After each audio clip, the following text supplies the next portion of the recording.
Aviones de transporte C-17 de 150 millones de euros. Hovercrafts LCACs de 87 toneladas de peso y una red logística mundial que solo depende del Departamento de Defensa de los Estados Unidos. Son las sorprendentes herramientas de transporte que pueden desplazar hombres y material a cualquier escenario bélico del planeta. Hoy, en Maravillas Modernas, transportes... El escenario está preparado. El combate se producirá a continuación. No importa cuál sea la guerra, ni la batalla, ni la época, es el apogeo del drama. Pero este es el tercer acto de la obra. Para ir a la guerra hay que trabajar mucho. Cualquier combate comienza bastante antes de que los soldados se enfrenten, cuando los mandos militares deciden que es posible ir al campo de batalla. Se utilizarán aviones, vehículos terrestres y barcos, y se les proporcionarán armas, municiones, comida y medicinas a los soldados. Y lo harán por medio de transportes diseñados específicamente para los equipos y tropas militares. La infantería combate por lo que ellos llaman el terreno clave.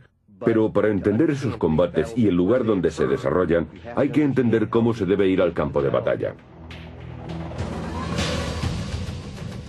Los transportes militares varían desde los gigantescos portaaviones, a veces empleados en el transporte de tropas, a helicópteros pesados que llevan suministros a la zona de combate. También hay camiones, lanchas, vagones, barcos e incluso jeeps y Humvees.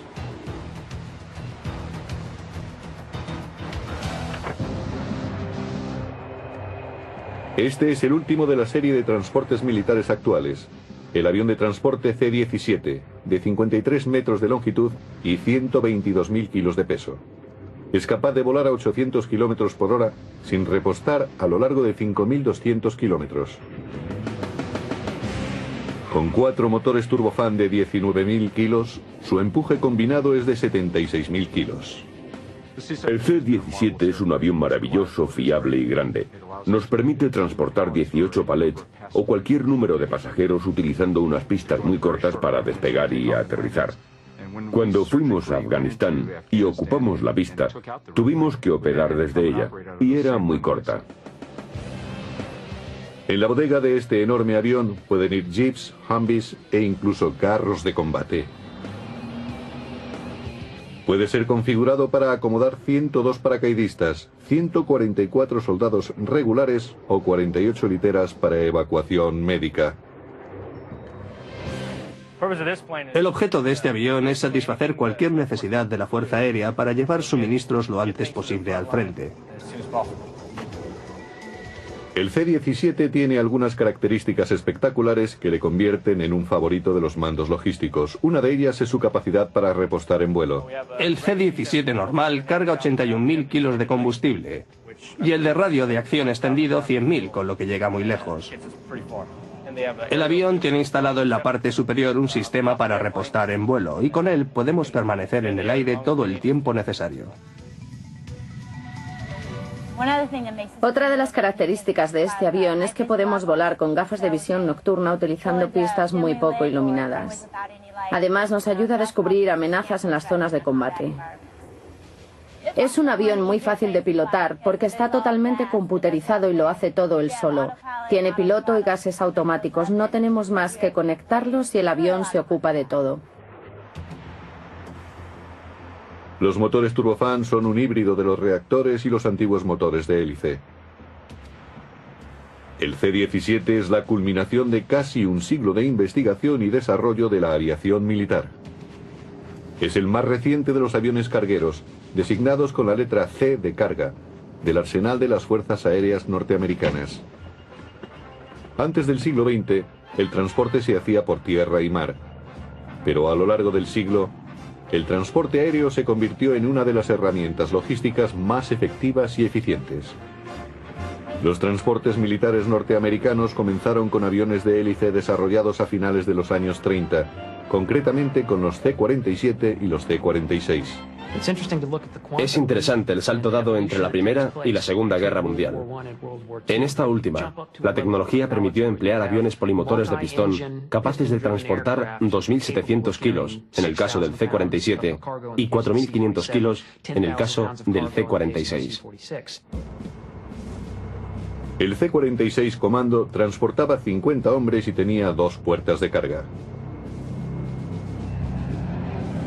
El más familiar C-47 cargaba 28 hombres y tenía solo una puerta de carga. Sirvió en combate remolcando planeadores y lanzando paracaidistas sobre territorio enemigo. Durante la posguerra se emplearon aviones de pistón como el C-119 Boxcar, que fue sustituido por el Hércules C-130, un caballo de batalla provisto de turbohélices. Más adelante apareció el C-141 Starlifter. El más grande de todos es el gigantesco C-5, que entró en servicio a finales de los años 60, siendo el avión más grande del mundo de su tiempo.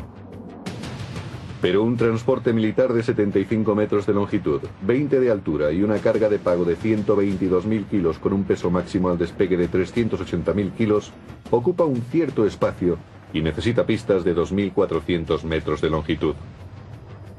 Y por eso surgió el C-17, que siendo más pequeño y ágil, puede hacer lo que el pesado C-5 nunca podría hacer en lugares donde tampoco podría llegar. El C-17 fue concebido en 1980 cuando la Fuerza Aérea Norteamericana pidió un carguero muy versátil con una gran capacidad de carga, combinada con despegues desde pistas no preparadas y en condiciones de combate. Obviamente, el C-17 es más pequeño que el C-5 Galaxy. Su tamaño en conjunto se aproxima más al C-130 o al C-141, pero transporta más carga que ambos. Con un avión más pequeño, cuya fabricación cuesta menos dinero, conseguimos una flota mayor de 117.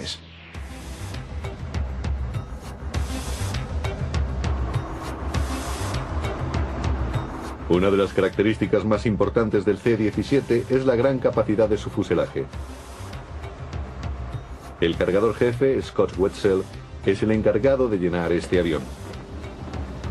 El cargador jefe es un comodín. En las misiones de transporte, el cargador planifica dónde debe colocarse la carga y se ocupa del peso y centrado del avión antes del vuelo. Cuando llevamos pasajeros, somos los que les damos comidas, mantas, almohadas y otros artículos.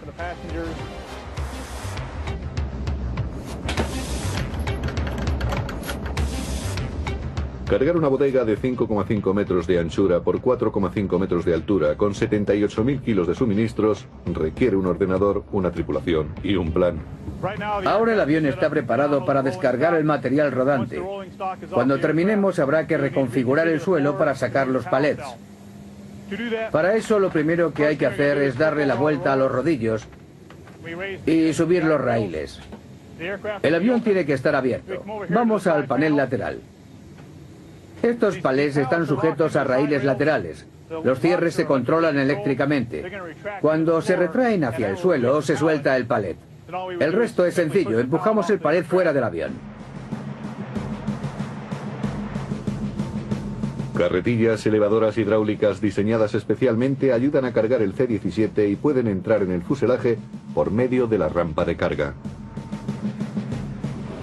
Eleva cargas o material rodante de 11.300 kilos hasta 570 centímetros de altura. El C-17 comenzó a operar en misiones militares en los Balcanes a principios de los años 90, no actuando por poco en la Guerra del Golfo. Desde entonces ha participado en 162 misiones humanitarias entre octubre y diciembre de 2001, lanzando 2,5 millones de raciones individuales en Afganistán en la operación Libertad Duradera, Enduring Freedom. Creo que son los mejores aviones para esto. Yo vuelo en ellos y hacen cosas que nunca antes había visto hacer a otros aviones. Tiene una gran maniobrabilidad, despega y aterriza en muy poco espacio. Carga cualquier cosa. Es un gran avión. Un simulador de vuelo especialmente construido ayuda a los pilotos a familiarizarse con el C-17, aunque gran parte del vuelo real se hace por medio de los ordenadores de a bordo. Con esta palanca hacemos que el avión gire o suba. Estos son los mandos de gases, con los que controlamos el empuje. Los flaps están aquí. Este es el ordenador donde introducimos el plan de vuelo. No tenemos más que decirle dónde queremos ir y el ordenador conecta el piloto automático y vuela por nosotros. No es nada sorprendente que además de los 120 aviones que se entregaron en 2004, el ejército solicitase otros 60 C-17 más. Hasta que sea sustituido en los campos de batalla por otro diseño de avión, el C-17 Globemaster III seguirá siendo el más flexible de todos los aviones militares de transporte.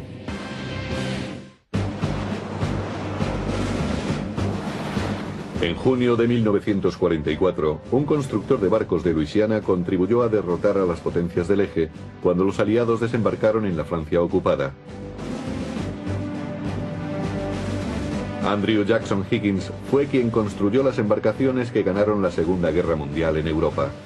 Eisenhower le dijo al historiador Stephen Ambrose que fue Andrew Higgins quien ganó la guerra, una afirmación increíble. Y Adolf Hitler dijo que Higgins era el nuevo Noé, debido a las embarcaciones que diseñó y desarrolló. Hitler y sus generales emplearon años en fortificar la costa de la Europa ocupada con artillería costera, fortificaciones y obstáculos en lo que se llamaría la muralla del Atlántico. Los puertos de aguas profundas como Cherburgo, Le Havre y el cercano Calais eran los lugares que más probabilidades tenían de ser invadidos, por lo que se fortificaron más. Por esa razón, los aliados no desembarcaron allí. Además, Andrew Higgins había diseñado una embarcación que hacía que esos puertos fueran innecesarios. Todos los diseños de Higgins tenían poco calado para pasar sobre minas ocultas y el fondo era casi plano para adentrarse en las playas. Ciertas lanchas tenían una rampa frontal que les permitía la descarga rápida de soldados, jeeps, carros de combate e incluso pequeños bulldozer.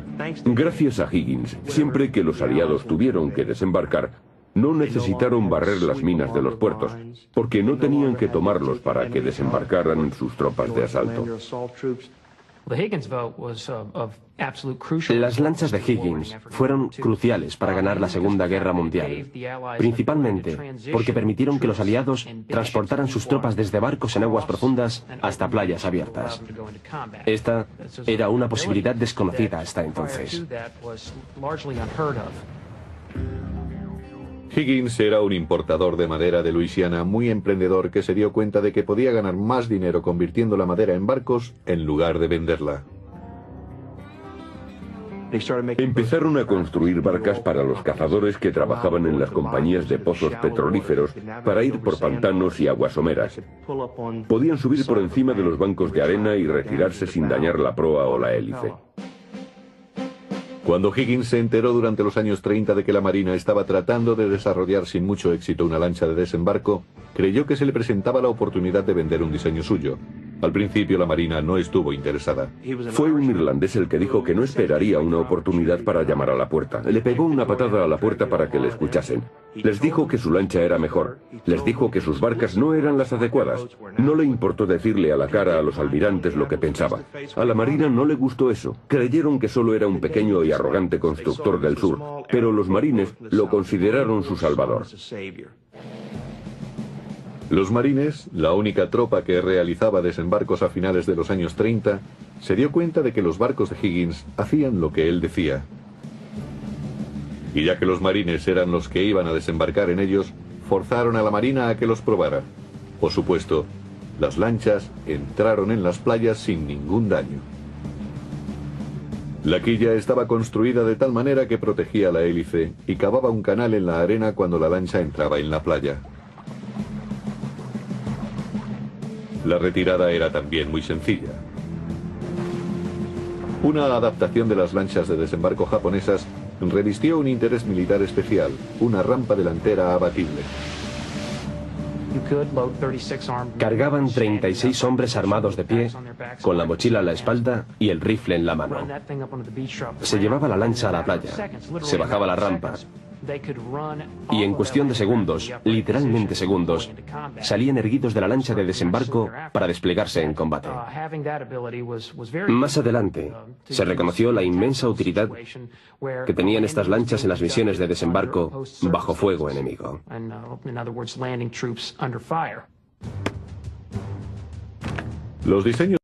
Los diseños de Higgins se convirtieron en los LCP, embarcación de desembarco de personal, y en los LCVP, embarcación de desembarco de vehículos y personal, para soldados y equipos como jeeps y pequeños tractores oruga. También construyó los LCM, o embarcaciones mecanizadas de desembarco para vehículos acorazados. Higgins diseñó más de 60 lanchas de desembarco distintas. Los medios de producción masiva de Norteamérica se encargaron de que hubiera suficientes para derrotar al enemigo. Los Estados Unidos produjeron y equiparon con vehículos de desembarco prácticamente a todos sus aliados a lo largo de la guerra. Solo la Higgins Industry de Nueva Orleans fabricó 20.000 vehículos de desembarco. Una gran orden para un pequeño constructor de embarcaciones. Las lanchas estaban construidas en madera casi por completo, a excepción de la rampa, que era metálica. Hacerlas de metal habría sido demasiado caro y complicado. Higgins se las arregló para adquirir los 3 últimos barcos que salieron de las Filipinas con madera de caoba antes de que los japoneses invadieran las islas. Utilizó la caoba porque era muy dura. Al acumulárselo los pedidos, Higgins tuvo que construir una fábrica mayor. Mientras la terminaba, fue necesario montar las embarcaciones en las calles de Nueva Orleans. El trabajo que Higgins debía realizar para contribuir al esfuerzo bélico era tan grande que tuvo que emplear un enorme porcentaje de los trabajadores de Nueva Orleans. Sabía que necesitaba a todos los que pudieran trabajar y empleó a 20.000 personas. La raza no le importaba. Contrató a gente en los salones de belleza, a conductores, que no encajaban bien en las empresas de la comunidad local. Pagaba unos salarios más altos porque necesitaba personal. Los empleados estaban encantados con Higgins. No era un industrial para la galería. Sabía cómo contribuir al esfuerzo bélico y era respetado por eso. Lo mismo opinaban los soldados que llevaron las lanchas de Higgins a Normandía. A las rampas las llamaban las puertas del infierno. Eran la única protección de los soldados. El metal detenía las balas. Para los hombres que estaban detrás de la rampa, debía ser aterrador saber que cuando ésta cayera, no habría nada que detuviera los disparos que entraran en la cámara. Las lanchas fueron diseñadas para proporcionar soporte logístico, no para protegerse contra el fuego enemigo. Las rampas se utilizaban para descargar el equipo, pero cuando eran bajadas, los soldados perdían la protección. Uno de los más famosos desembarcos en que participaron las lanchas de Higgins fue el de Normandía, donde llevaron soldados a algunos de los más fieros combates de la guerra. Debido a la marea alta y otros factores, en la playa de Omaha, no todas las lanchas pudieron desembarcar los soldados en la arena, teniendo que hacerlo en el agua. Algunos hombres saltaron por la borda y cayeron en aguas profundas. Cargados con el equipo, muchos se ahogaron. Pero la gran mayoría de las embarcaciones llegaron lo suficientemente cerca de las playas para desembarcar a los soldados. Una vez allí, fue imposible expulsar a los aliados.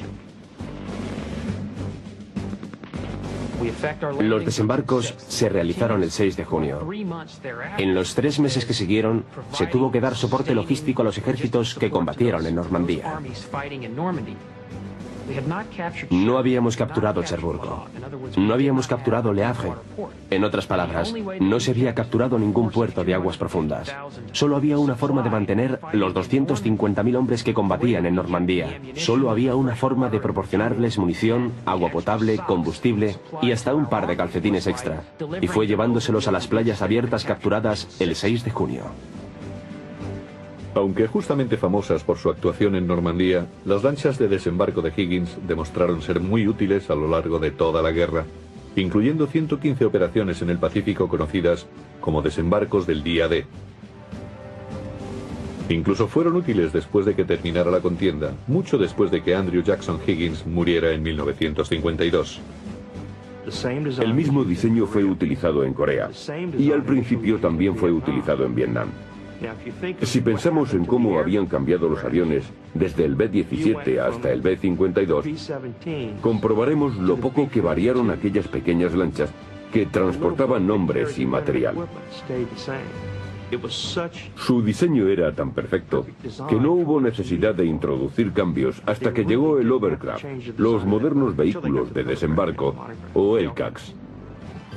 En nuestros días, casi todas las embarcaciones de Higgins de la Segunda Guerra Mundial se han podrido ya.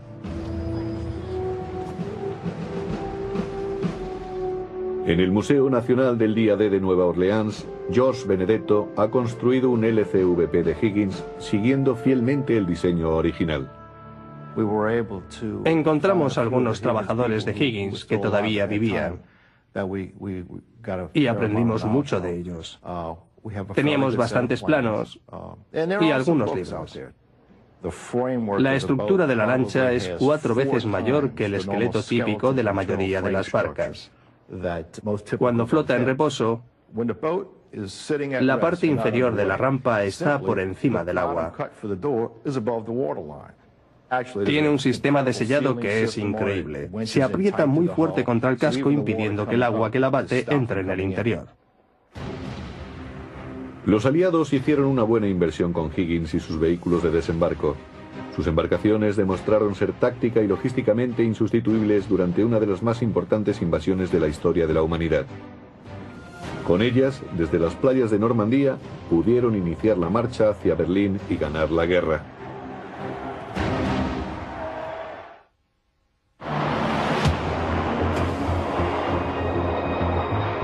Bienvenidos al mundo de los LCACs, donde no existe ninguna playa fuera de su alcance, según dice la Marina de los Estados Unidos. El entrenamiento y mantenimiento en los LCACs, o vehículos de desembarco de colchón de aire de la Marina, se realiza aquí, en Camp Pendleton, a las afueras de San Diego, California. En cierto sentido, los LCACs son descendientes de las lanchas de desembarco de Higgins. Se dice que los LCACs son el siguiente paso en la evolución de la tecnología de los vehículos de desembarco. Durante la Segunda Guerra Mundial, la tecnología de desembarco permitió que unas embarcaciones con motor llegaran a las playas, bajaran las rampas y descargaran. Pero ahora no hay nada parecido a las embarcaciones de Higgins. Los LCAC tienen un enfoque completamente distinto. Es como si comparáramos un avión con motor de pistón con otro con motor de reacción. Es una embarcación que flota por el agua sobre un colchón de aire, que sale del mar para pasar a una playa abierta y que luego continúa por la tierra. Flotando sobre agua, tierra, hielo o nieve, los LCACs pueden operar entre temperaturas que van desde bajo cero hasta los 50 grados.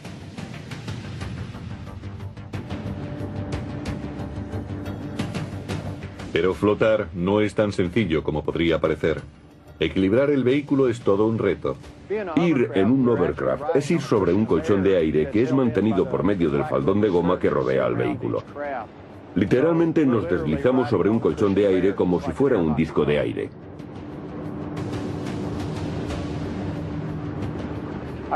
Es como si tuviéramos que hacer equilibrio sobre el filo de una navaja. En su manejo se utilizan en todo momento las manos y los pies para mantener controlado el vehículo.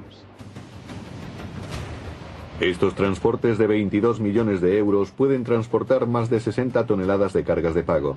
Viajan a velocidades que se acercan a los 80 km por hora y tienen un radio de acción superior a 300 km con un depósito de 27.000 litros.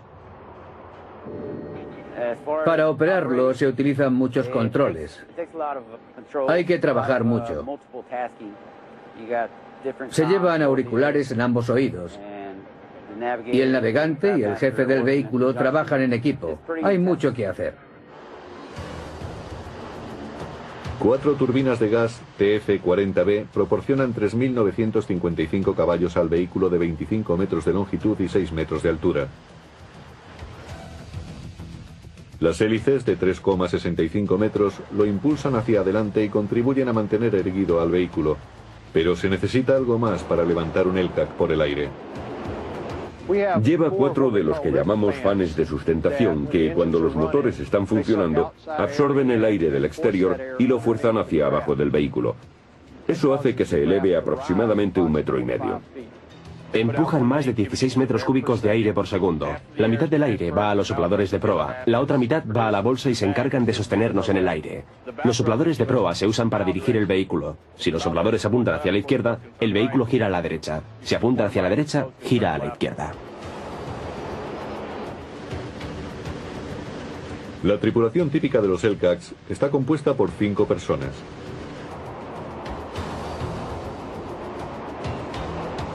Manejar un disco flotante así requiere mucha práctica y destreza. Es muy complejo, porque es multidimensional. Hay que estar muy atento cuando se va en él.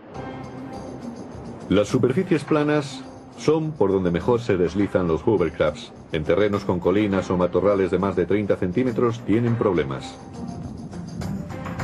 Si por alguna razón pierden el colchón de aire o la sustentación, disponen de cajas de flotación que impiden que se hundan.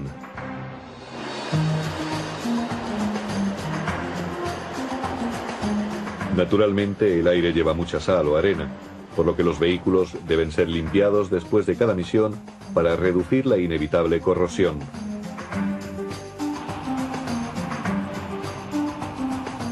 A pesar de su precariedad aparente, su construcción es muy robusta y han demostrado tener gran valor como transportes militares. Los Hellcats fueron diseñados con los equipos de los marines en la mente. Por eso podemos transportar en ellos de todo, desde los Humvees hasta el carro de combate M1A1 Abrams. Los Hellcats fueron desplegados durante la Operación Libertad Duradera para llevar hombres y suministros desde los barcos hasta los puestos avanzados costeros. Estuve allí y cumplimos con nuestro deber. Realizamos la misión.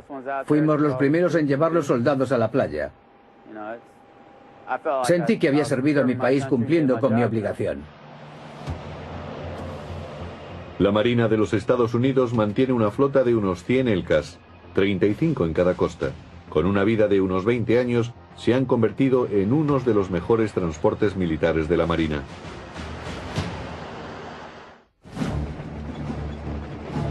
El ferrocarril representó un cambio revolucionario en los conflictos bélicos. Fue la primera herramienta logística moderna que usaron los militares. Aumentó drásticamente la velocidad con la que los ejércitos iban al combate. Antes del ferrocarril, solo existía la tracción humana y la animal. Cuando pensamos en las guerras del siglo XIX, imaginamos un frente que se desplaza a 6 kilómetros por hora. La velocidad a la que camina un hombre o 4 mulas tirando de un carro. Pero si introducimos el ferrocarril, de repente la velocidad a la que se desplazan los hombres y el material aumenta drásticamente. Las máquinas invadieron las rutas de suministro. Las locomotoras llevaron a los hombres y al material más rápidamente que nunca. Los soldados llegaban a su destino descansados y listos para el combate. Además, fue posible transportar a más soldados en el mismo instante que se diera la orden. La revolución industrial se debió a la máquina de vapor. Y en el transporte terrestre, probablemente, el ferrocarril fue la mayor innovación tecnológica hasta la llegada del motor de combustión interna. Las primeras locomotoras de vapor del año 1830 eran unos delicados artefactos que solo pesaban de 3 a 6 toneladas y se desplazaban a unos modestos 15 a 20 kilómetros por hora. Pero 30 años más tarde, el caballo de hierro se había convertido en un gigante de unas 30 toneladas, capaz de tirar de vagones a velocidades de 40 kilómetros por hora. Desde el punto de vista de equipos militares transportados por locomotora y usados en el frente, yo diría que todo empezó en la Guerra de Secesión Americana. En abril de 1861, Fort Sumter cayó en manos de los confederados, iniciándose la Guerra de Secesión. En mayo, el norte envió fuerzas para enfrentarse al sur en Virginia. Se encontraron en Manassas, a 40 kilómetros de Washington. Manassas Junction era un nudo ferroviario y había que apoderarse de él si se quería controlar la situación. Se puede transportar más carga por tren que por carro. En Manassas Junction se unían las líneas Orange y Alejandría, y desde allí partía la Manassas Gap Line, que recorría la Cordillera Azul. También había un ramal que conectaba con la Virginia Central, que llevaba a Richmond, la capital confederada. El control de este cruce permitiría al norte ir por ferrocarril hasta el mismo corazón de la Confederación. Pero el sur actuó rápidamente en la que sería la primera gran batalla de la guerra. En la víspera del ataque, que comenzó el 21 de julio de 1861, los confederados desplazaron rápidamente por tren 11.000 soldados desde Shenandoah Valley hasta Manassas, 100 kilómetros, para reforzar los soldados que ya se encontraban allí. Al final, el sur consiguió la victoria. En la batalla de Manassas, el sur desplegó en el frente antes de la batalla más soldados y más rápidamente que el norte. Pero es un ejemplo raro. El sur no se volvió a beneficiar de una acción así durante la guerra. Desde Manassas en adelante, el ferrocarril se convertiría en un transporte militar imprescindible tanto para hombres como para material. Desde entonces, todos se dieron cuenta de que las conexiones del ferrocarril eran objetivos bélicos fundamentales. Los expertos y los mandos podían haber previsto el resultado solo con fijarse en la densidad ferroviaria. Si hubieran reconocido el increíble valor militar de las líneas de ferrocarril, si hubiese sabido inmediatamente el resultado del conflicto, pues el poderío industrial del norte era muy superior al del sur. No solamente el norte podía construir locomotoras más rápidamente, sino que inició la guerra con más de 2/3 de línea ferroviaria que el sur, 35.000 kilómetros contra los 14.000 del sur. Además, la revolución industrial estaba mucho más implantada en la Unión que en el agrícola sur. Existían centros mineros y refinerías en lugares como Nueva Inglaterra, Nueva Jersey y Pensilvania, y consecuentemente había más obreros metalúrgicos. De hecho, el 96% de las locomotoras del país fueron fabricadas en el norte en tiempos de la Guerra de Secesión.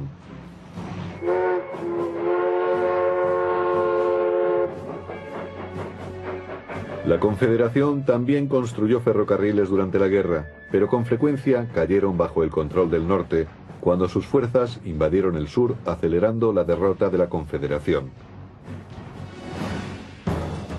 Cuando las fuerzas de la Unión llegaron por la península cerca de Fort Morgan, Alabama, utilizaron la línea férrea que pasaba a 6 kilómetros del fuerte. Durante el sitio de Fort Morgan, la Unión transportó piezas y munición de artillería, llevó personas, comida y todo lo necesario para apoyar a sus fuerzas en el asedio. Y todo lo hicieron usando la línea férrea confederada. Al final, consiguieron que Fort Morgan capitulara. Como se demostró en Fort Morgan, los ferrocarriles no eligen bandos. El que tenga el control de las líneas férreas las usará a su conveniencia. Sin ferrocarriles propios adecuados, el sur trató de destruir las líneas del norte. Especialmente hacia finales de la guerra, en la región de Tennessee, Alabama del Norte, hubo incursiones confederadas tras las líneas de la Unión. El objeto era cortar las líneas de telégrafo, así como las redes ferroviarias. Los confederados sabían que eran objetivos militares importantes y que debían ser atacados. A pesar de esos esfuerzos, no pudieron contener a las fuerzas del norte a partir de 1863, cuando la Unión se dedicó metódicamente a destruir la logística confederada. La clave consistía en impedir que el sur se autoabasteciera, llevando comida, hombres o material desde los centros de producción del oeste hasta el este. Por eso, Atlanta era un punto vital, porque las líneas confluían allí. Si se tomaba Atlanta, el sur estaría dividido. El sur reconoció su derrota en 1865, 8 meses después de la caída del centro ferroviario de Atlanta. Después de la Guerra de Secesión, aparecería el motor de combustión interna, que llegaría a dominar el transporte terrestre mecanizado. Pero el primer transporte militar masivo continuó proporcionando un soporte logístico vital durante la Primera y Segunda Guerras Mundiales, transportando tropas y carga, especialmente en Europa. Todos los transportes militares modernos reciben órdenes de un mando único, cuya sola responsabilidad es el transporte y la logística militares. En la base aérea de Scott, Illinois, se encuentra el Mando de Transporte de los Estados Unidos, centro de la logística militar norteamericana. Un general de la Guerra de Secesión dijo: la victoria es para quien llega el primero y con más efectivos. Estamos muy orgullosos del mando de transporte y del trabajo de nuestros soldados, porque con ellos nuestro país resultará victorioso en un conflicto bélico. El mando de transporte norteamericano coordina el transporte por tierra, mar y aire para el Departamento de Defensa en tiempo de guerra y de paz. El mando se compone de 3 sistemas militares: el de la Fuerza Aérea, el de la Marina y el del Ejército de Tierra. Antes de cualquier guerra, los expertos militares han tenido siempre en cuenta 3 importantes factores. Uno es el táctico en el campo de batalla, otro es la guerra estratégica. El tercero es la logística para transportar soldados y establecer y mantener líneas de suministro durante el conflicto por medio de transportes militares. La logística siempre ha sido el cordón umbilical de cualquier acción militar. La clave consiste en llegar al teatro de operaciones de manera que podamos mantener la guerra de forma continuada. En lo que respecta al ejército norteamericano, todo se hace a través del mando de transporte.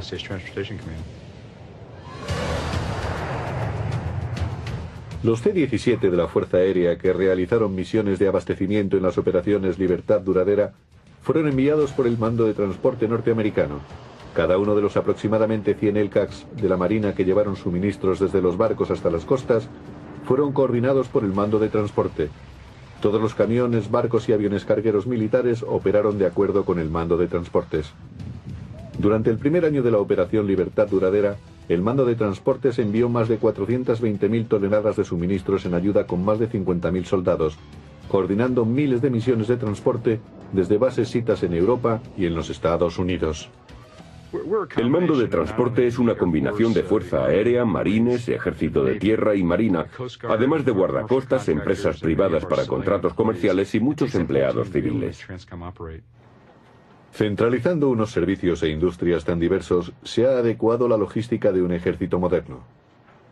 Pero el concepto de transporte militar centralizado existía ya desde hacía algún tiempo. Cada rama del ejército había intentado por separado coordinarse internamente. La lección principal que se aprende en todas las guerras, desde la Guerra de la Revolución hasta la Primera Guerra Mundial, es que el transporte debe ser centralizado bajo una autoridad única. Por eso, durante la Gran Guerra, el ejército norteamericano, tanto en Francia como en Estados Unidos, creó una oficina única llamada Jefatura de Transportes. Pero las oficinas con poder limitado dentro de una rama del servicio eran inadecuadas para coordinar efectivamente una fuerza plural como la norteamericana. Los mandos necesitaban algo distinto, que dependiera solamente del Departamento de Defensa. Antes de la creación del mando de transporte, cada servicio tenía su propio sistema y funcionaban muy mal, pero eran reacios a desprenderse de sus activos. Hubo al menos una docena de grandes intentos desde la Segunda Guerra Mundial para unificar los transportes en el Departamento de Defensa. Todos fallaron por motivos triviales. En 1978 los Estados Unidos perdieron la Tercera Guerra Mundial. Al menos eso es lo que ocurrió con un juego de guerra computerizado ultrasecreto llamado Nifty Nugget. Si el enemigo invadía Europa, el Departamento de Defensa sencillamente no podría reforzar sus guarniciones. Asombrados, los mandos militares se vieron forzados a diseñar un mando logístico centralizado. En 1987 todas las piezas encajaron. Ahora los jefes del Ejército de Tierra, la Marina y la Fuerza Aérea dependían directamente del Secretario de Defensa, reduciendo la burocracia. Cuando la Guerra del Golfo comenzó en 1990, el mando de transporte aprovechó el conflicto para demostrar su eficacia, tonificar sus músculos y limar asperezas. Se validó entonces todo lo que dijimos que necesitaríamos de un nuevo avión carguero. También se demostró que necesitábamos mejorar mucho nuestra fuerza naval de transporte, que había caído en un tremendo abandono. El transporte marítimo fue mejorado, la carga y descarga fueron modernizadas, se ordenaron nuevos aviones, el mando de transporte se convirtió en una compañía eficiente, incluso se referían a sus clientes como compradores. No es de extrañar que se hiciera uso extensivo de la tecnología informática. Utilizamos intensamente la tecnología informática en el mando de transporte. Contamos con múltiples sistemas que usamos para vigilar la planificación, el potencial y la ejecución. En cualquier momento conocemos la capacidad de la que disponemos y en qué lugar se está usando. No solo de las plataformas de transporte, sino de los hombres adecuados, los equipos y los suministros, porque queremos asegurarnos de que las cosas estén como deben estar. La tecnología de la información resulta una maravilla invisible que ayuda a nuestra logística global a entregar equipos, municiones y suministros tan rápidamente como sea posible. Y lo hacemos desde el lugar donde son producidos hasta las personas que los necesitan, cruzando medio mundo si es necesario. Al igual que en el sector privado, el mando de transporte norteamericano controla sus equipos con chapas de identificación por radiofrecuencia y con códigos de barras computerizados. Manda el 80% de sus envíos a través del sector privado. Las compañías civiles pueden transportar en cualquier momento carga e incluso soldados para el mando de transporte. Nos ocupamos de elegir a quién utilizaremos para transportar nuestros cargamentos. Cuando trasladamos personas, lo más frecuente es que lo hagamos por medio de transportes comerciales. La coordinación de todas las misiones de transporte se hace aquí, en el Centro de Control de Movilidad. El Centro de Control de Movilidad está esencialmente dividido en 3 secciones. Justo aquí tenemos lo que afectuosamente llamamos la nave espacial Enterprise, que es el equipo de acción en crisis. Es una célula que trabaja para el mando 24 horas al día, 7 días a la semana. Si hay una petición telefónica en cualquier lugar del mundo, la llamada se recibe aquí. A la izquierda vemos la sección móvil, que está dirigida para satisfacer las necesidades de los jefes en los campos de batalla de todo el mundo. Las necesidades logísticas diarias de los mandos regionales son atendidas en este departamento. La tercera sección del Centro de Control Móvil es la que llamamos la sección de coordinación de peticiones. Atiende, como si se tratase de compradores, a los jefes en combate, a las agencias DoD y a las agencias estatales que solicitan transporte. Pero estos hombres se distinguen porque se ocupan de los visitantes distinguidos, entre los que se incluye el presidente de los Estados Unidos. Aunque el ámbito del mando de transporte se extiende más allá de los conflictos locales, una de sus principales responsabilidades es evaluar planes de guerra desde el punto de vista logístico. Cuando un jefe de campo decide cuál será su plan de acción, este nos llama a nosotros para que decidamos si podemos ayudarle a desarrollarlo con los efectivos que tenemos. Puede que solo sea pedirle a alguien que se presente un día más tarde para ir a otro sitio y hacer así posible el transporte. Con una logística fuerte, los mandos militares pueden satisfacer mejor las necesidades tácticas y estratégicas. En otras palabras, hacer todo el trabajo posible antes de que los soldados arriesguen sus vidas en el frente. Un viejo refrán dice: los aficionados estudian táctica, los profesionales logística. Por eso, no solo nos centramos en mejorar cosas, sino que avanzamos para desarrollar y modernizar todos los sistemas. Ponemos nuestros conocimientos a su servicio, invertimos nuestro dinero en ellos para estar al día. Estas inversiones incluyen ampliar y mejorar los transportes militares, vehículos terrestres, barcos y aviones, que siempre han sido la espina dorsal de cualquier sistema defensivo. El mando de transporte norteamericano se ha convertido rápidamente en una herramienta logística tan importante como los vehículos que emplea en todo el mundo.